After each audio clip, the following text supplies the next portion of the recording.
Oke, kita masuk ke contoh ya. Jadi di video kali ini contoh yang hukum pros, hukum perbandingan tetap ya. Kalau yang video sebelumnya, ini ada Lavoisier dan pros juga. Nah, ini khusus contoh dan juga pembahasan hukum pros ya. Yang pertama, ini ada contoh perbandingan massa magnesium dengan oksigen dalam magnesium oksida adalah 3:2.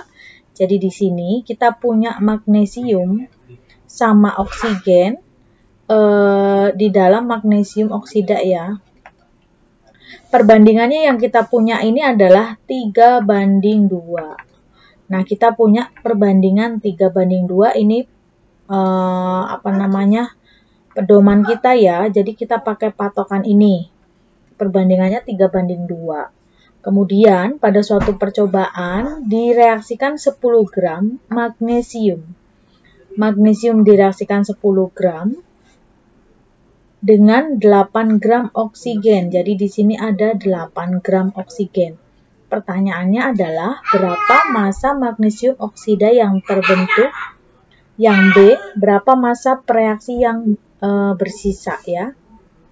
Nah, kita lihat di sini dari perbandingan 3:2 ini kita bisa tuliskan Mg 3 perbandingan O-nya adalah 2, maka MgO bisa kita tulis perbandingannya dengan 5 ya. Jadi ini kita pakai sebagai patokan, pedoman ya. Kemudian ini ditulis mula-mula. Ini kita reaksinya berapa gitu ya. Kemudian di sini ada yang bersisanya berapa. Nah, ada seperti ini ya. Nah, sekarang kita mau lihat masing-masing Mg dan O. Karena kita punya perbandingan 3:2, kemudian ada massa yang direaksikan Mg itu 10, dan juga si O ini 8, yang dipakai reaksi itu siapa? Caranya kita hitung dengan seperti ini. Ini 10 dibagi dengan 3 ya. 10 bagi 3, yang ini yang O 8 dibagi dengan 2. Hasilnya ini 8 bagi 2, 4. Yang ini kan 3,3 sekian-sekian ya. Maka kita ambil angka yang kecil. Angka yang kecil kita pakai untuk digunakan di dalam reaksi. Jadi nanti kita kalikan 3,3 ini, kalikan 3. 3,3 kali 2. 3,3 bisa juga dikali dengan 5. Maka 3,3 kali 3 ini hasilnya itu ya 10 ya, karena kan tadi 10 bagi 3 hasilnya si 3,3 ini, sekian-sekian gitu ya, 9,99 sekian. Nah, 3,3 kali 2 di sini didapatkan 6,66 ya, 67 gitu ya. Kemudian 3,3 ini bisa juga dikalikan dengan 5. Nah, kalau sudah, ini kan berapa tuh? 18 ya. 16,666 sekian. Nah, dari sini kita bisa menjawab jawaban yang A. Massa magnesium oksida yang terbentuk itu berapa? Yang terbentuk massa magnesium oksida ya 16,6 ini. Kita tulis di sini 16,6. Nah, untuk pereaksi yang bersisa berapa? Yang tersisa. Pereaksi itu kita lihat di sebelah kiri ya. Nah, ada Mg dengan O. Nah, yang Mg ini mula-mula punya 10, yang dipakai reaksi 10. Berarti di sini tidak ada yang tersisa. Nah, untuk O mula-mula punya 8, yang dipakai untuk reaksi hanya 6,6. Maka di sini masih ada sisa 1,3 sekian-sekian gram ya. Nah, inilah yang disebut dengan pereaksi yang bersisa atau yang tersisa. Maka jawaban yang B ini adalah pereaksi yang bersisa ya, 1,33 gram. Kalau ditanya siapa yang tersisa siapa? Ya, ini berarti yang tersisa adalah oksigennya ya. Oksigen sebanyak 1,33 sekian gram. Nah, kita lihat ya, bisa juga cara menghitungnya bisa dari misalkan gini nih. mula-mula punya 10. Mula-mula Mg 10 ditambah dengan oksigen, totalnya kan harusnya 18 ya. Total harus 18. Nah, padahal yang terbentuk magnesium oksida hanya 16,6. Hanya 16,6.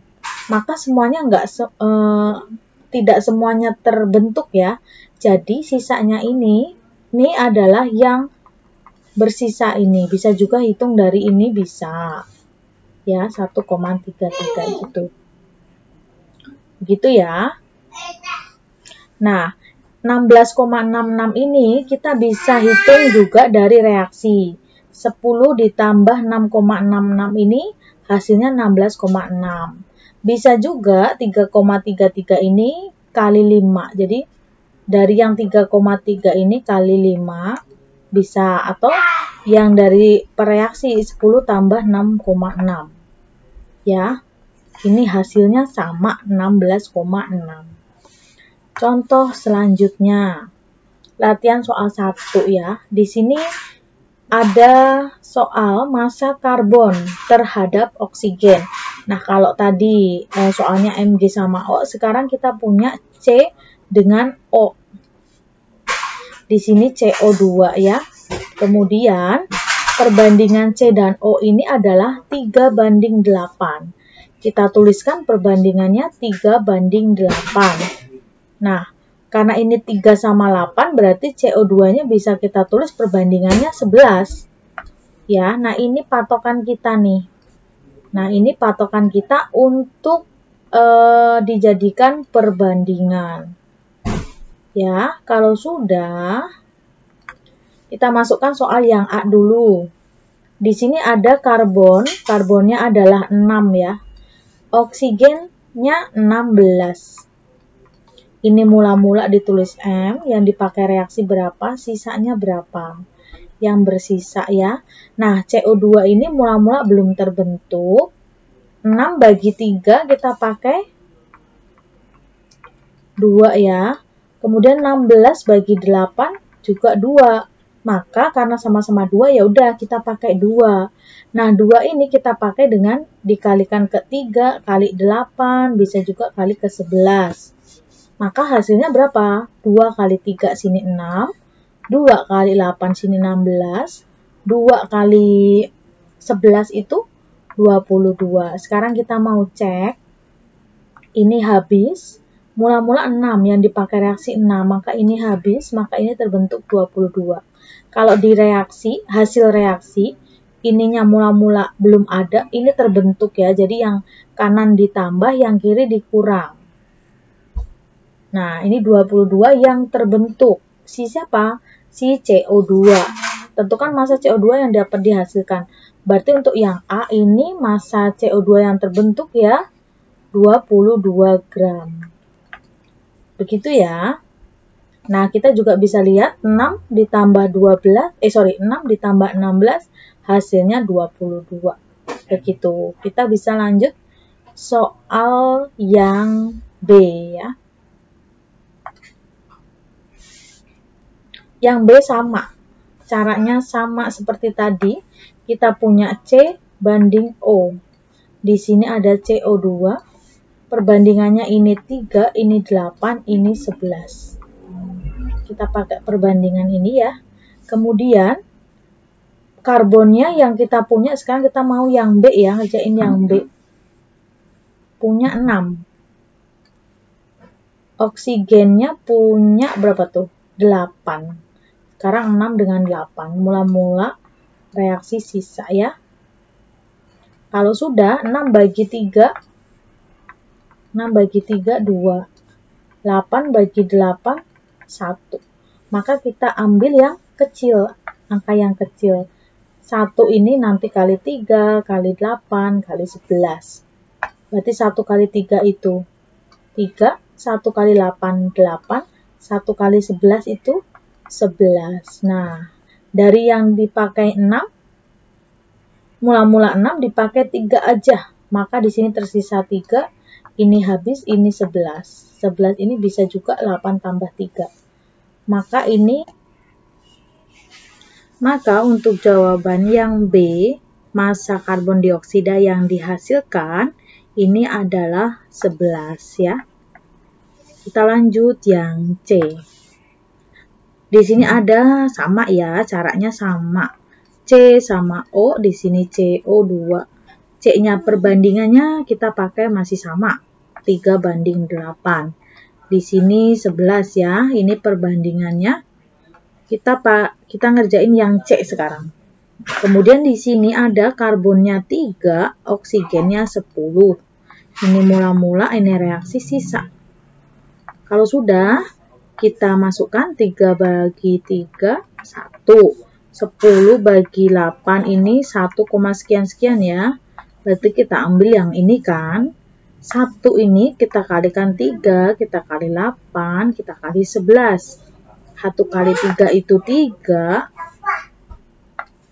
Kemudian 1 kali 8, 8. 1 kali 11, 11. Di sini habis. 10 kurangi 8 ini 2. Di sini terbentuk 11. Jadi yang nomor 11 ini kalau yang ditanyakan hanya CO2 yang dihasilkan. Ya di sini 11 gram CO2 ya. Kalau misalnya ditanya sisa, berarti ada sisa si oksigen. Oksigennya sisa 2. Gitu ya kalau ditanya. Nah, kita selalu pakai angka waktu kita bagi, kita ambil angka yang kecil. Selalu kita pakai yang kecil. Kenapa? Karena kalau kita pakai angka yang besar, misalkan ini 1, sekian-sekian.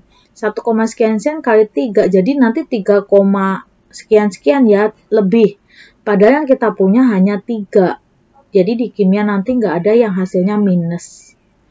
Makanya kita ambil yang kecil. Supaya salah satu habis. Yang D. Lanjut, masih sama. Di sini ada karbon. Di sini ada oksigen. Ini CO2. Kemudian karbonnya, perbandingannya masih sama. 3, 8. Di sini 11. Ya. Kalau sudah, kita punya sekarang yang D ya. Ini 6. Oksigennya ada 10. Nah, terus ini mula-mula, ini reaksi, ini sisa. Kita masukkan 6/3. 2 ya, 10/8. Ini 2. 1, sekian-sekian. Nah, berarti kita pakai yang ini 1,25 ya. Berarti kita ambil yang kecil ini kan. Nih, kita pakai 1,25 ini. Kita kalikan ke 3, kita kali 8, kita kali ke 11. 1,25 kali 6. Kok kali 6, sorry, kali 3 ini kan, tuh kali 3 ya. Berarti di sini adalah 3,75. Ini 1,25 kali 8, 10. 1,25 kali 11. Di sini 13,75. Nah, 10 min 10 habis. 6 min 3,75. Ini 2,25 ya. Di sini terbentuk. Nih. Ini 13,75. Nah, kalau ditanya CO2 yang terbentuk. CO2 ya ini. 13,75 CO2. Kalau ditanya sisa. Berarti ada sisa C. Sebanyak 2,25 gram. Begitu ya. Ini contoh pembahasan yang soal nomor 1 dari A sampai D. Soal yang terakhir di video kali ini ya untuk pembahasan hukum Proust. Nah, di sini ada soal sebanyak 4 gram tembaga. Jadi ada tembaga, dia bereaksi dengan belerang membentuk tembaga sulfida. Di sini dituliskan yang bereaksi itu 4 dengan 2. Kemudian dilanjutkan lagi berapa gram tembaga sulfida yang dapat terbentuk jika direaksikan. Ada lagi soal selanjutnya 10 gram dengan 10 gram belerang. Yang ditanya tuh di bagian si CuS ini tuh berapa gitu kan. Nah, kalau kita lihat di sini karena yang dia disoalkan mula-mula Cu-nya 4 sama 2, maka dari sini kita buat perbandingannya. Kita buat diperkecil bisa ya, berarti ini kita buat 2:1. Maka di sini 3. Nah, kita pakai perbandingan ini nih. Perbandingannya. Kalau tadi kan kita punya perbandingan berapa tuh? 3:2 ya. Yang C banding O tadi 3:8. Nah, yang ini CU banding S ini 2:1. Nah, kita pakai patokan ini. Ini mula-mula, ini reaksi, ini sisa. Berarti gimana nih? Nah, terus kita biasa dihitung lagi 10/2 sama 10/1. Berarti ini kan 5, ini 10. Maka kita ambil angka yang kecil. 5 kita kali 2, 5 kita kali 1, 5 kita kali 3. Masuk ke sini, 5 kali 2, 10. 5 kali 1, 5. 5 kali 3, 15. Nah, maka di sini ini habis 10 min 5, berarti ini 5. Ini terbentuk 15. Kalau kita total sama ya, 10 tambah 5, 15. Harusnya 20. Yang terbentuk hanya 15, maka ada tersisa 5. Nah, berarti pertanyaannya, berapa gram tembaga sulfida yang dapat terbentuk jika direaksikan 10 gram tembaga dengan, nah, mana nih? Berarti tembaga sulfida yang terbentuk itu ya 15 gram. Kalau ditanya sisa, misalkan ada pertanyaan sisa, ya berarti sisanya adalah S. Siapa namanya? Belerang. Sebanyak 5 gram. Begitu ya. Nanti di video selanjutnya ada penjelasan tentang hukum Dalton beserta contoh dan juga nanti ada latihan soalnya. Oke, terima kasih ya.